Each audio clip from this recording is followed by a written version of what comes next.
Alam niyo, very common sa atin yung sinasabi ng mga magulang na mag-aral kang mabuti para nang sa ganun makatulong ka naman.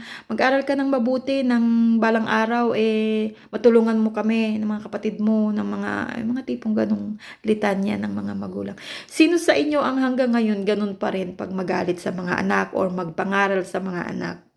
I think it's about time na palitan natin yung ganong mentalidad.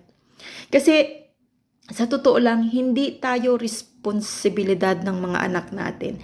Hindi tayo obligasyon ng mga anak natin. Responsibilidad natin sila, obligasyon natin sila na bigyan ng magandang kinabukasan, palakihin ng maayos, pag-aralin ng mabuti, disiplinahin ng maayos, mabigyan ng magandang buhay.